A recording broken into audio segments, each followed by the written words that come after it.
everybody, Dana Litwin here again, and welcome back to Tuesday Tips for Leaders of Volunteers. This week, talking about KPIs, Key Performance Indicators. Hopefully you are somewhat familiar with KPIs with your own work or job, and usually KPIs come from HR for employee descriptions and job descriptions. But this week we're talking about KPIs for volunteers. It's not something that's usually measured, but it should be, and it can be very, very helpful not only to communicate the value of volunteers, but also to have it be a very official evaluation process for volunteer roles and which people are doing great in those and which might need some more support or some more training or structure. So here's a nice clear way to understand what KPIs should be doing as part of your overall metric measurement and data analysis. It links business objectives with performance. It's a critical indicator, key performance indicator, of progress toward achieving an objective, whatever you decide the business objective is. It should be tied, the KPI and the objective should be tied directly to strategic thinking and planning. If your agency has a strategic plan, make sure the KPIs tie into that in some way, connect to those same goals or metrics.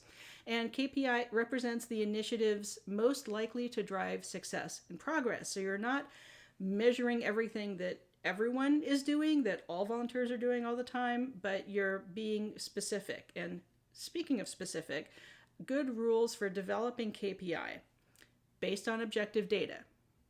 Measure the same KPI over time. You'll see patterns, you'll see results, you'll see what maybe has to be adjusted doing that. Include different areas of business, so not just one department where most of the volunteers are working, but throughout departments and areas of business and parts of whatever's relevant to mission impact that they're doing. You also want to use SMART goals, or for KPIs, SMARTer, and I talked about SMART goals in a previous Tuesday Tips, but SMARTer is specific, measurable, attainable, relevant, time-bound, and the is to evaluate and then re-evaluate the key performance indicators over these different spans of time.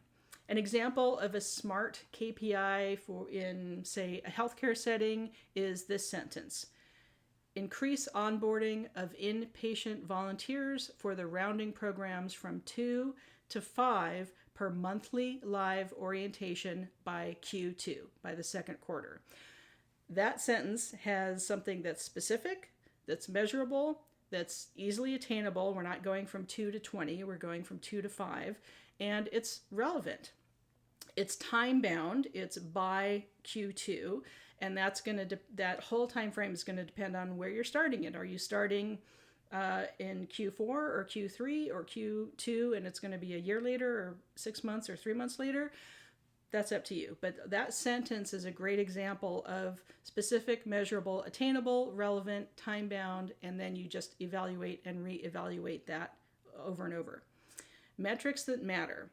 All KPI are driven by metrics, but not all metrics drive KPI. So we're not measuring everything from everyone all the time. We are being specific with ties to a business objective and an indicator of progress specifically for that. Map each KPI to its data source in a spreadsheet or diagram. The data you need might reside in several different platforms. So you might have your volunteer management software. There might be something different that's donor software. Sometimes they're the same, sometimes they're different.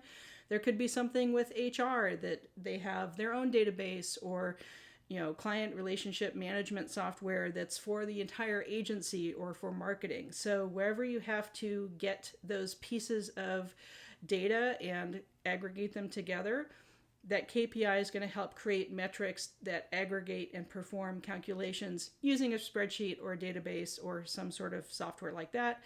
For example, your output may have the total number of volunteer shifts. That's an output that you have from volunteer metrics in a volunteer management software system, and the total number of patient encounters, but the KPI is encounters per shift. So you've got volunteer shifts and the total number of patient encounters, and you're going to have to aggregate and perform a calculation to what is the key performance indicator of encounters per shift within a time frame. If you dive into the full hour-long free webinar, there's 2 chances to join me and Roseanna Galindo. I've had her on the channel before. She's great at this stuff, data analysis, KPI, business objectives, absolute expert in this.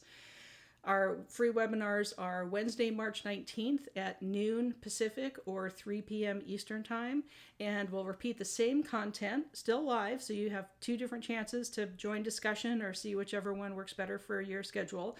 The second webinar presentation will be on Thursday, March 27th at 8 a.m. Pacific, 11 a.m. Eastern. Again, completely free, open to everyone, generously hosted by VSysOne, but you do not have to be a client or be a customer of their software to join this webinar. It's genuinely for everyone to learn from. What we're going to cover in the full webinar, you'll come away knowing the difference between metrics, indicators, and objectives.